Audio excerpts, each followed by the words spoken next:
Dear students, आज की इस वीडियो में हम पढ़ेंगे क्लास 10th का हिंदी मीडियम का हमारा चैप्टर चल रहा था प्रकाश, परावर्तन तथा अपवर्तन। इससे पहले वाला जो वीडियो है उसके अंदर हमने प्रकाश का अपवर्तन क्या होता है, प्रकाश के अपवर्तन के नियम के बारे में पढ़ा था। आज का जो वीडियो है इसमें हम पढ़ेंगे नेक्स्ट टॉपिक अपवर्तनांक। अपवर्तनांक क्या होता है, बिल्कुल सिंपल सी टर्म है। देखिए, निर्वात में प्रकाश की चाल तथा माध्यम में प्रकाश की चाल के अनुपात को उस माध्यम का अपवर्तनांक कहते हैं। इसे म्यू, इसको म्यू बोलते हैं, साइन यू जैसा आपको दिखाई दे रहा है ना, म्यू, या इसको बोलते हैं नीटा। म्यू या नीटा से प्रदर्शित किया जाता है, ठीक है। यानी अपवर्तनांक क्या होता है, अनुपात होता है किस चीज़ का, निर्वात में प्रकाश की चाल बटे में माध्यम में प्रकाश की चाल। ये जो अनुपात आएगा इसको बोलेंगे अपवर्तनांक। किसका, उस माध्यम का जो आप माध्यम ले रहे हो। यानी कि यहाँ अगर वायु ले रहे हो तो वायु का अपवर्तनांक आ जाएगा, माध्यम मतलब पानी ले रहे हो तो पानी का आ जाएगा, कांच ले रहे हो तो कांच का अपवर्तनांक आ जाएगा।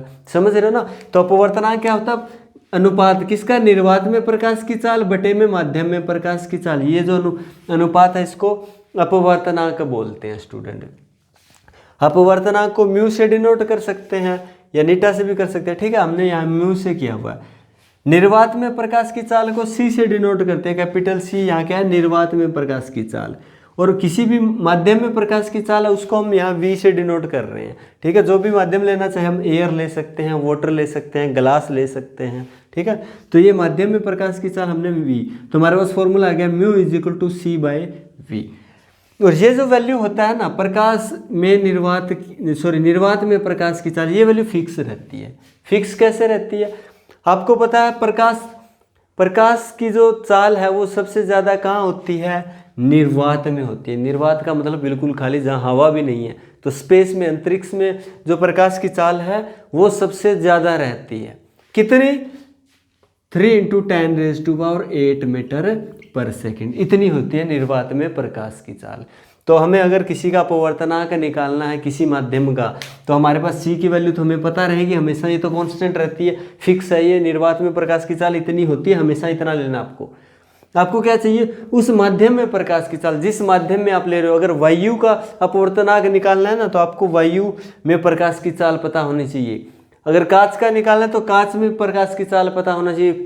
अगर आपको पानी का निकालना है तो पानी में प्रकाश की चाल पता होना चाहिए। दोनों का रेशियो करोगे आपके पास अपवर्तनांक आ जाएगा उस माध्यम का, ठीक है। जैसे यहाँ देखिए, हमने लिया हुआ वायु, ठीक है। वायु का अपवर्तनांक निकाल रहे हैं तो निर्वात में प्रकाश की चाल 3 × 10⁸ है, और माध्यम में प्रकाश की चाल 2.99 × 10⁸ मीटर पर सेकंड होती है स्टूडेंट।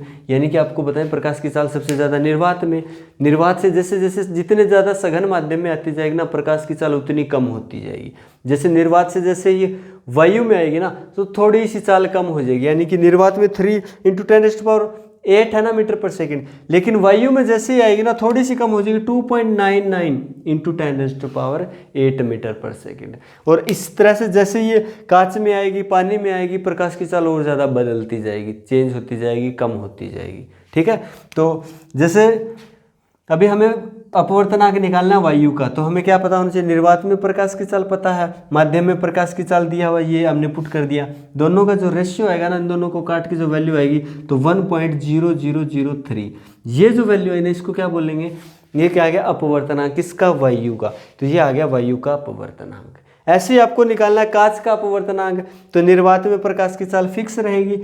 कांच में माध्यम क्या ले रहे हैं, कांच, तो कांच में प्रकाश की चाल होती है 2 × 10⁸ मीटर पर सेकंड।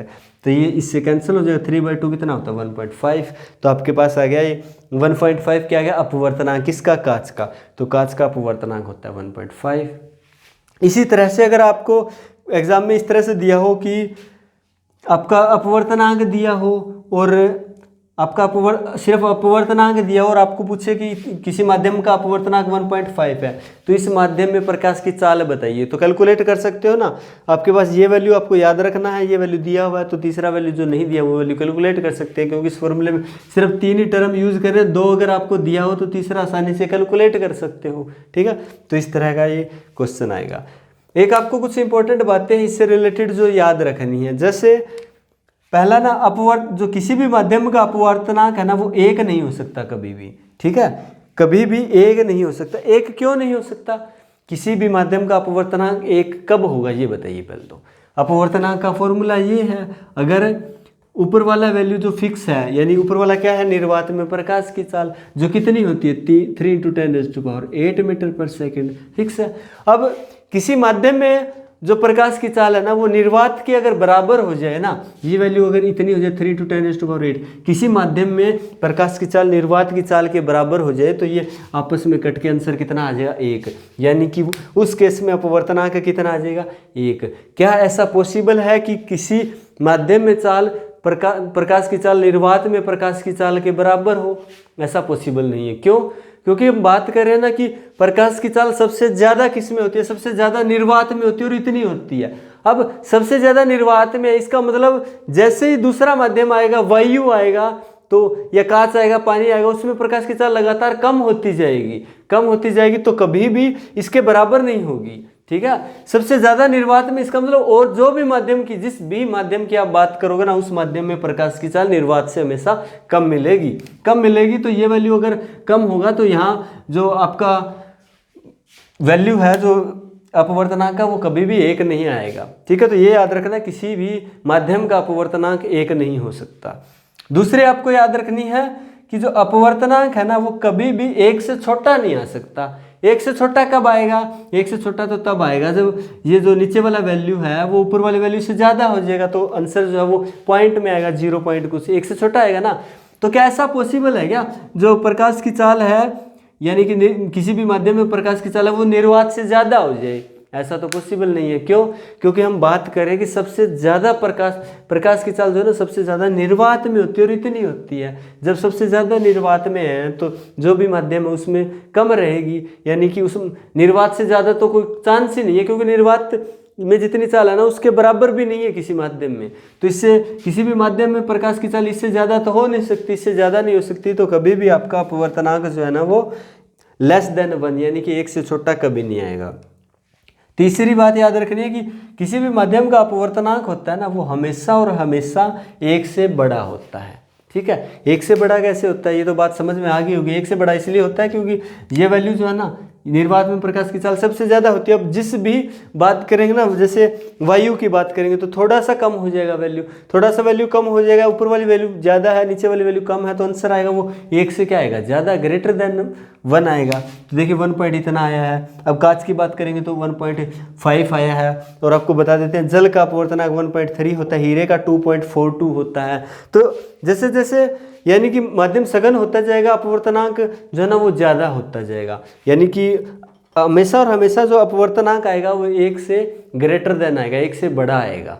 ठीक है, और 1 से अपवर्तनांक जितना ज़्यादा है, यानी कि किसी माध्यम का अपवर्तनांक 1 से जितना बड़ा है ना उतनी उस माध्यम में प्रकाश की चाल कम है। क्यों? क्योंकि देखिए बात करें वायु और कांच की, इन दोनों को कंपेयर करके देखिए, इसकी चाल देखिए, वायु में प्रकाश की चाल 2.99 × 10⁸ और इसकी देखिए 2 × 10⁻3। अपवर्तनांक किसका बड़ा है? इसका। यानी नीचे वाली वैल्यू जितनी छोटी होती जाएगी अपवर्तनांक उतना बड़ा होता जाएगा। नीचे वाली छोटी हो रही है, इसका मतलब किस जो हम माध्यम ले रहे हैं उसके अंदर प्रकाश की चाल कम हो रही है, उसके अंदर प्रकाश की चाल कम हो रही है, तो अपवर्तनांक ज़्यादा हो रहा है। यानी कि अपवर्तनांक की वैल्यू जितनी ज़्यादा, प्रकाश उस माध्यम में प्रकाश की चाल उतनी कम मिलेगी। यानी कि अगर आपको 4 अपवर्तनांक दिए हो ना, 4 अपवर्तनांक, इनमें से पूछे कि इनमें ये किसी माध्यम के 4 अपवर्तनांक है जो आपको दिए गए, तो इन अपवर्तनांक को देख के बताइए कि प्रकाश की चाल जो है ना वो किस माध्यम में सबसे ज़्यादा है और किस माध्यम में सबसे कम।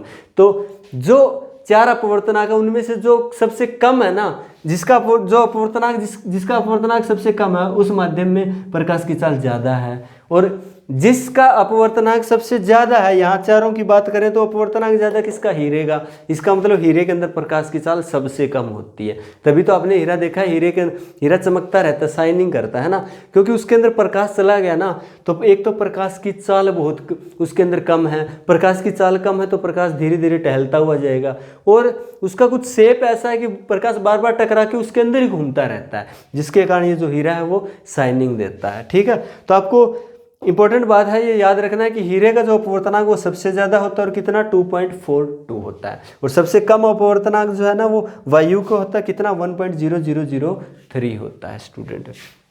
तो इस तरह से आप ये वैल्यू याद रख सकते हो, और इनमें से कोई भी 2 वैल्यू दिया हो तो तीसरा कैलकुलेट कर सकते हो स्टूडेंट। तो ये था आज का वीडियो। अगर वीडियो अच्छे से समझ में आया तो प्लीज़ वीडियो को लाइक कर दीजिएगा।